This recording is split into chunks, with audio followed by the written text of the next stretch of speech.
Bonjour à tous, cette séquence vidéo est dédiée à la réponse des circuits électriques. La mise sous tension d'un circuit alimenté par des sources électriques stationnaires provoque l'apparition des courants et des tensions aux bornes des dipôles du circuit. Évidemment, l'établissement du régime stationnaire n'est pas instantané, il est précédé toujours par un régime transitoire que nous proposons d'analyser en appliquant les lois de base du régime quasi-stationnaire. Le même pour les circuits en régime sinusoïdal, il y a toujours un régime transitoire qui précède le régime établi. Donc la réponse des circuits, donc soit en régime stationnaire ou bien en régime sinusoïdal, vous avez toujours une phase transitoire, après vient le régime établi. Considère le circuit suivant. Donc vous avez une source de tension U de E, donc qui est sinusoïdale. Donc UE de T c'est UEM cosinus oméga T.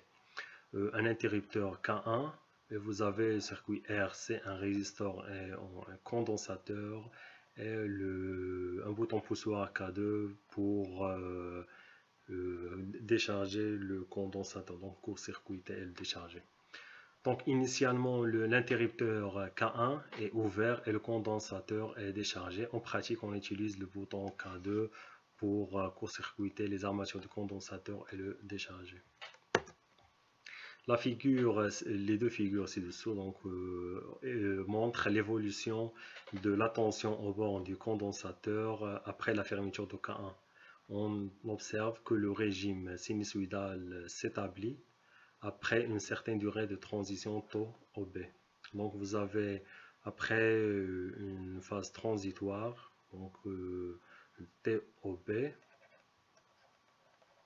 donc vient le régime établi. Expérimentalement, on constate que la durée du régime transitoire est indépendante de l'amplitude. Donc vous avez pour différentes amplitudes, vous avez la même réponse, donc la même durée de transition, et pour différentes fréquences. Donc même en augmentant la fréquence, on a toujours cette phase transitoire reste constante.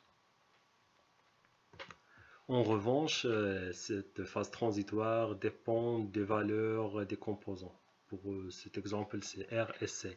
On analyse les dimensions de ces grandeurs afin d'en extraire une durée caractéristique tau. Donc vous avez le rapport entre une énergie et une puissance.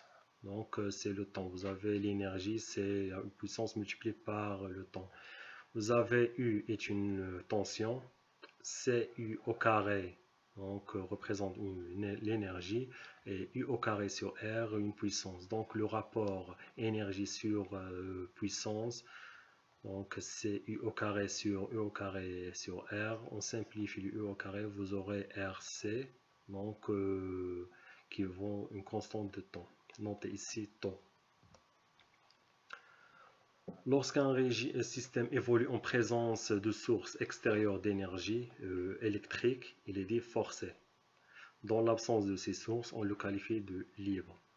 Selon que les sources délivrent des tensions ou des courants respectivement stationnaires ou variables, le régime forcé est stationnaire ou variable. Ainsi, le circuit ci-dessous fonctionne en régime stationnaire sinusoïdal forcé dès la fermeture de l'interrupteur K1. Donc en fermant K1, le circuit RC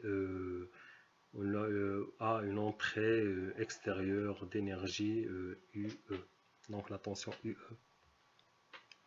En ouvrant K1, donc le K1, vous avez donc l'absence d'une source extérieure d'énergie, le circuit RC entre en régime libre. Donc en revanche, l'ouverture de K1, le régime est libre. Les phénomènes dissipatifs dus à l'effet Joule provoquent une diminution de l'énergie du circuit. Il en résulte que l'absence de source interne d'énergie comme un transistor ou bien un ampli-op ou bien une résistance négative, les tensions et les courants s'amortissent avec le temps. Donc maintenant le régime établi, donc cette partie de la réponse du système. En régime forcé stationnaire, le régime est qualifié d'établi si l'on n'observe aucune évolution des grandeurs électriques. Donc dans cette partie de régime établi, donc l'amplitude du signal reste constante et vous avez avec la même pulsation. En régime forcé, variable et périodique, le régime est établi lorsque le signal devient périodique. C'est cet exemple-là.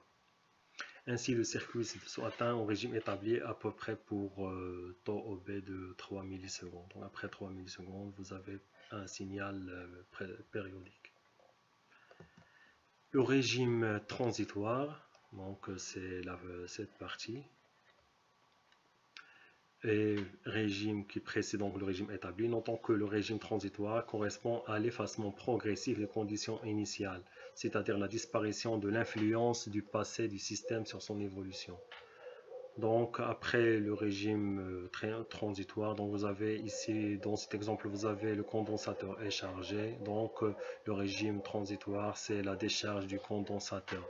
Signalons que la durée est déterminée par la précision recherchée. Donc par exemple ici vous avez 5 millisecondes à peu près pour 5% pour 3 millisecondes. Donc vous avez pour le signal UCT à 3 millisecondes la différence entre le signal à 3 millisecondes avec la valeur finale, c'est à peu près de 5%. Pour 5 millisecondes, vous avez une erreur de 1% entre la valeur du signal à cet instant-là de 5 millisecondes et la valeur finale. Les circuits linéaires, donc dans l'approximation au régime quasi stationnaire, donc vous avez les dipôles linéaires. Un dipôle est qualifié de linéaire si la tension à ses bornes et l'intensité qui le parcourt est représentée par des relations linéaires. Donc pour un dipôle purement résistif, vous avez la relation entre la tension et le courant, donc c'est une constante. Pour un dipôle purement capacitif, vous avez la relation entre le courant et la tension, donc I c'est une dérivation de la tension, ou bien vous avez U, le AB, C, U1 sur C, l'intégrale IT dt, donc un intégral. Et pour un dipôle purement inductif, vous avez la tension, c'est égale à une constante multipliée par la dérivée du courant. La courbe caractéristique d'un dipôle résistif est une droite qui passe par l'origine. Donc, nous l'avons déjà évoqué dans le chapitre résistor.